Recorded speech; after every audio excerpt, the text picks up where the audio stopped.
이번 시간에는 정규 분포에 대해서 좀 더 이야기를 해보고요. 주로 T 분포표, Z 분포표, F 분포표 이것을 사용하는 방법에 대해서 알아보도록 하겠습니다. 자, 우선은 정규 분포의 확률밀도 함수에 대한 그림을 살펴보도록 할게요. 지금 파란색으로 나오고 있는 것이 평균이 0, 그 다음에 분산이 0.2인 것에 대한 그림이에요. 그리고 빨간색으로 나와 있는 것이 평균이 0, 분산이 1.0인 것에 대한 그림이죠. 보면 평균이 지금 세 개가 똑같은데요. 분산에 따라서 이렇게 첨도가 다른 것을 볼 수가 있죠. 여기서 첨도라고 하는 것은 이 봉우리의 높이라고 보시면 되는데, 분산이 작을수록 첨도가 높은 것을 볼 수 있어요. 이런 식으로요. 자, 그래서 분산이 크다는 것은 넓게 분포해 있다고 우리가 이해할 수 있죠. 자, 그리고 여기 평균의 위치가 마이너스 2로 이렇게 이동을 한 거고요. 그때 분산 보시게 되면 1.0과 0.2 사이인 0.5 값이죠. 그래서 그림을 보게 되면 여기에 있는 빨간색 선 그리고 파란색 선 사이에 이렇게 봉우리의 높이가 위치하고 있는 것을 볼 수 있습니다. 자, 그래서 저희들이 이야기할 수 있는 것은 정규 분포는 평균과 표준 편차에 대해 모양이 결정된다. 이 표준 편차라는 것이 여기는 분산에다가 루트를 씌운 값이죠.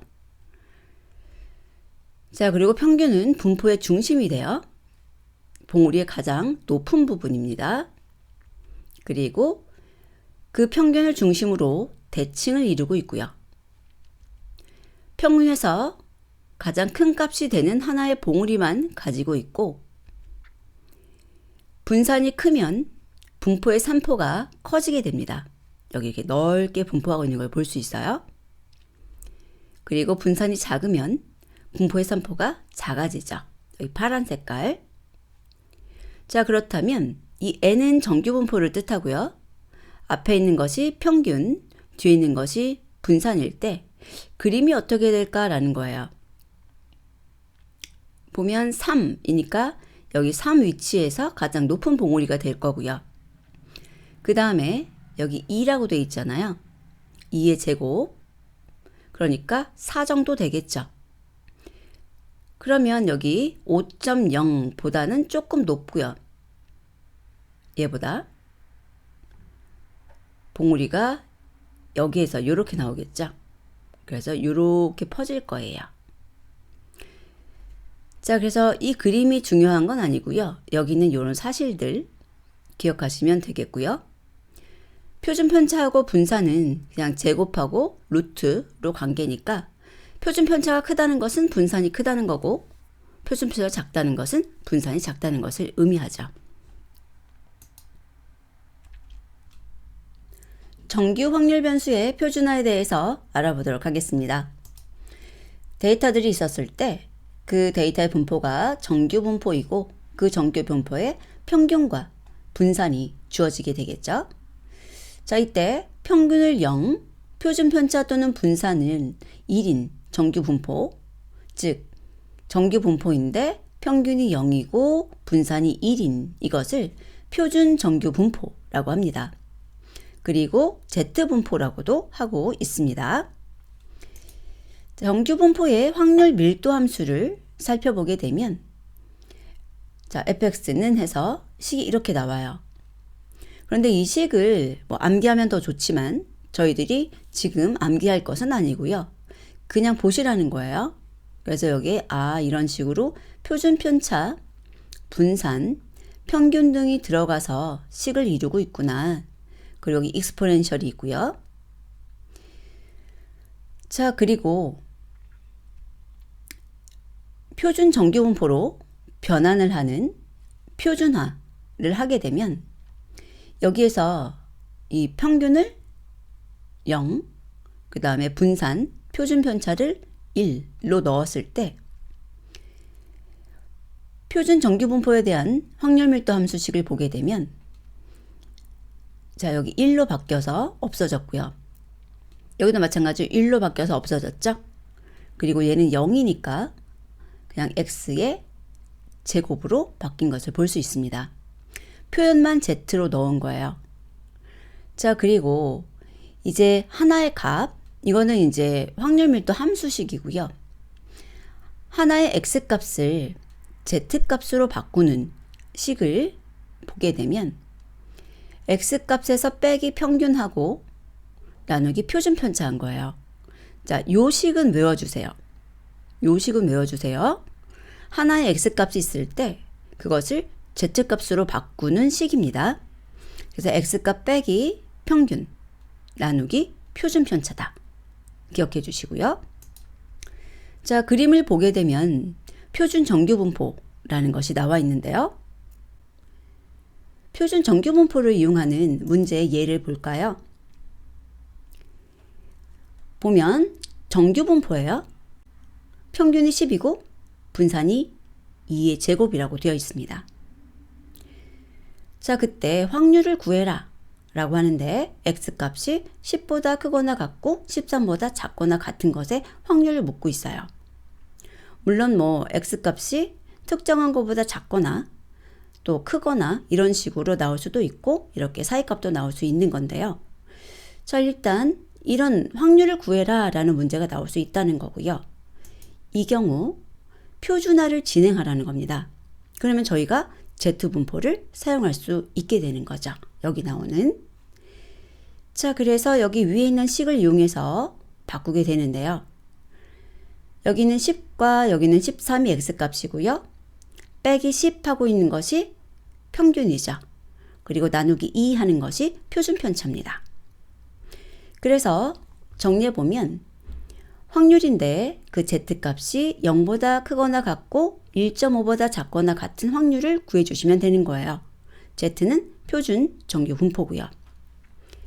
그래서 저희가 문제를 이렇게 정규 분포에서 표준 정규 분포로 바꿀 수 있는 거죠. 그림의 표기를 해보면 z가 0부터 1.5 사이에 있는 이 부분의 확률을 구해주시면 되는 겁니다. 그런데 저희가 이런 것을 뭐 적분하거나 뭐 이렇게 해서 구하기는 힘들죠. 그래서 표준 정규 분포표라는 것을 이용해서 구하는 것을 뒤에서 알아볼 거고요. 우선은 그냥 정규 분포에 대한 것이 나왔다 라고 했을 때 표준화하는 방법, 여기에서 이 두 개의 숫자를 그냥 A, B라고 한 거예요. 그리고 나서 만약에 그 사이에 확률을 구해라 라고 하게 되면은 PB 구하고 빼기 PA 하면 되는 거죠. 자, 이 식이 왜 그렇게 나올까에 대해서 이제 이해해 보도록 하겠습니다. 자, 저희들이 Z값에 대해서 그리고 확률에 대해서 이야기를 해줘야 되는데요. 표준 정규 확률 변수의 1-알파 분위수를 Z알파라고 합니다. 그림을 보게 되면 표준 정규 분포 있고 평균이 0이에요. 그리고 여기 Z값을 나타내고 있죠. 그때 Z알파라고 하는 것에서 이쪽이 알파일 확률이에요. 이 알파는 확률값입니다. 자, 그래서 표준 정규 분포에서 확률 Z가 C보다 작거나 같을 확률 이 1-알파를 만족하는 Z의 1-알파 분위수 C를 Z알파로 표기한다 라고 되어 있어요. 그림으로 이해를 해보면은요. 여기가 지금 Z알파가 있고 그것이 C죠. 그러니까 C는 Z알파하고 같은 것이에요. 자, 그랬을 때 이 Z알파를 기준으로 왼쪽이 1-알파고요. 오른쪽이 알파입니다. 그래서 여기 보시게 되면 Z가 C보다 작거나 같을 확률이죠. 이쪽, 왼쪽. 그게 1-알파예요. 그리고 반대로 클 확률이 알파인 거죠. 그런데 그 알파를 여기 Z 뒤에다 붙인다는 겁니다. 오른쪽 그림 보시게 되면 C값, 즉 Z알파 값이 1.645일 때 이쪽에 알파가 0.05고 1-알파는 0.95가 되죠. 그래서 그때의 C값, Z알파 값을 저희가 0.95 분위수라고 한다는 것이고요.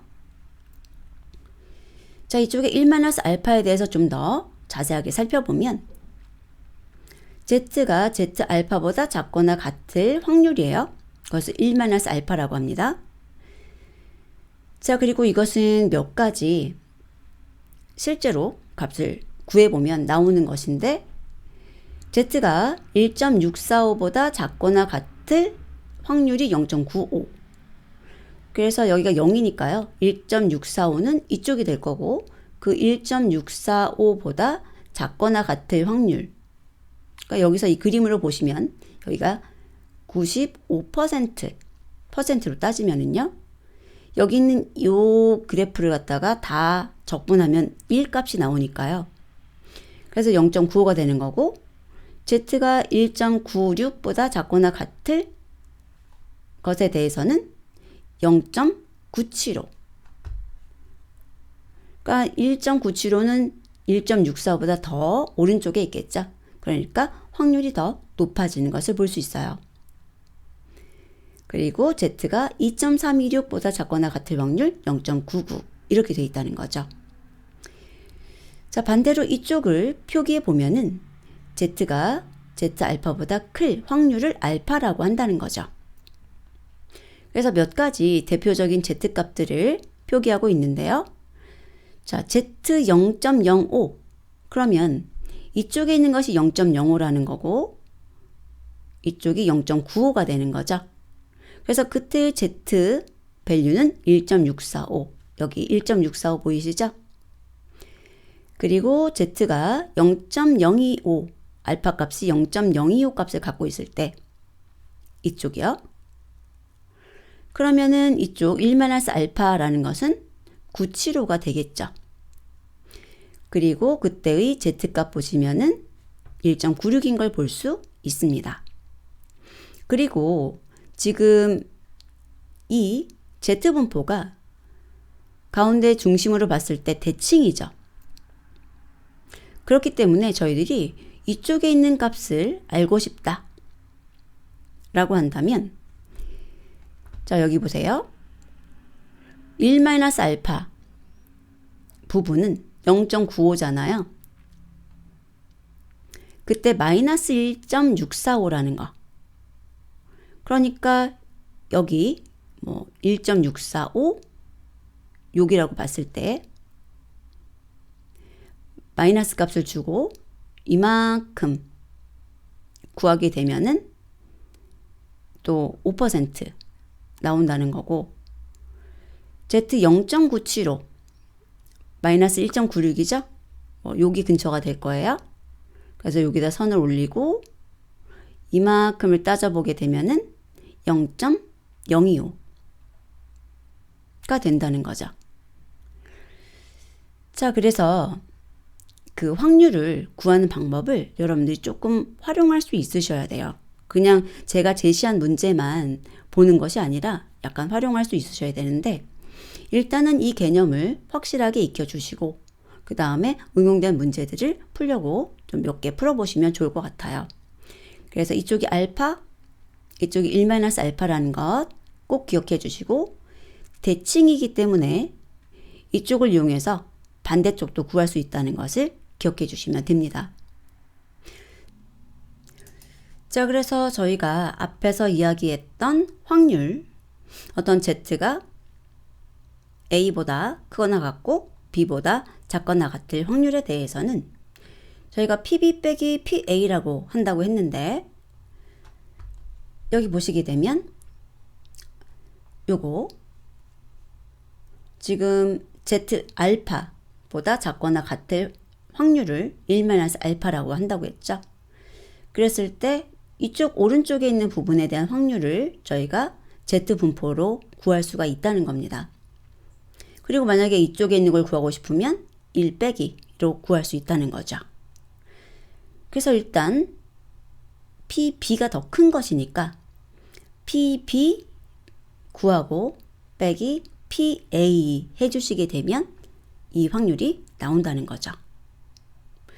자, 그러면 다음 시간에는 이 Z 분포표 보는 방법 그리고 구하는 방법에 대해서 알아보도록 하겠습니다.